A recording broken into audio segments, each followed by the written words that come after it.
rencana atau teks editorial. Nih di bagian pojok ya, yang kecil ini. Apa sih teks editorial itu? Nah, jadi teks editorial itu dia ditulis oleh staf redaksi, berisi pandangan redaksi tersebut mengenai suatu hal yang biasanya sedang aktual diperbincangkan di masyarakat, dan dia menimbulkan kontroversi atau perbedaan pandangan sikap, atau mungkin istilah kerennya yang lagi viral ya.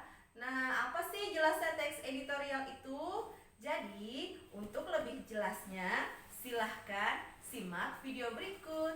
Tapi sebelumnya, jangan lupa subscribe dulu ya di Ratih Tara Channel. Selamat menyaksikan. Halo, berjumpa kembali. Kali ini kita akan membahas mengenai materi teks editorial,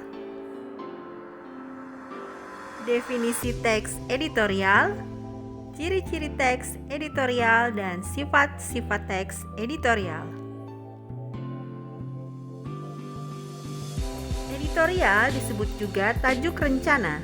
Di dalam surat kabar atau majalah sering dijumpai tajuk rencana. Tajuk rencana biasanya ditulis oleh kalangan dalam atau staf redaktur media.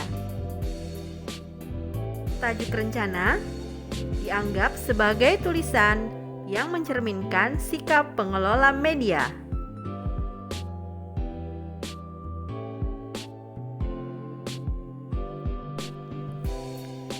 Ciri-ciri teks editorial sebagai berikut: berisi opini redaksi yang sedang hangat diperbincangkan, berisi ulasan suatu masalah, biasanya berskala nasional, menggunakan kalimat singkat, padat dan jelas, serta bersifat argumentatif, sistematis dan logis, ditulis dengan perspektif tertentu, dan dimulai dengan pemaparan fakta umum.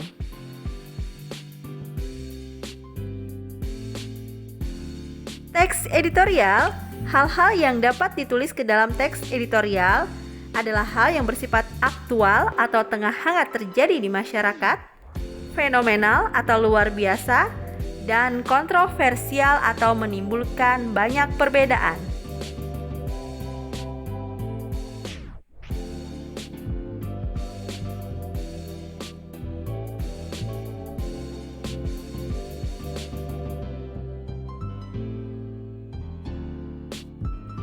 Selain itu, teks editorial juga mempunyai sifat-sifat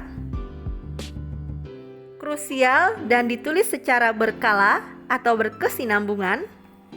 Isinya menyikapi situasi yang berkembang dalam masyarakat, memiliki karakter atau konsisten kepada para pembaca terkait sikap media massa. Terkait dengan kebijakan media bersangkutan, media mempunyai perbedaan iklim tumbuh dan berkembang dalam kepentingan beragam.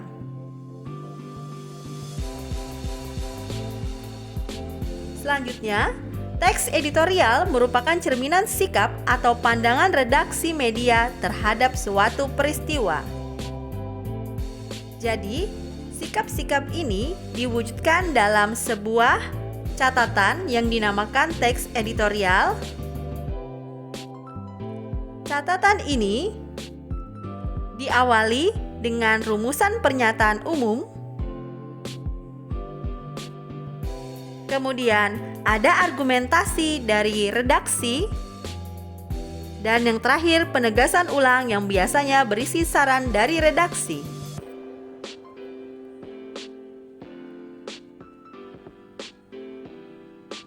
Selanjutnya, dalam teks editorial juga berisi fakta dan juga opini.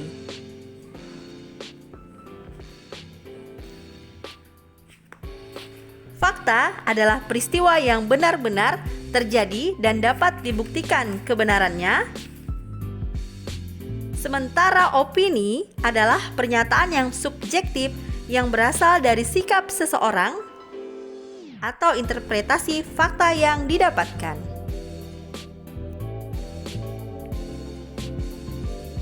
Sekian, terima kasih, semoga bermanfaat. Wassalamualaikum warahmatullahi wabarakatuh.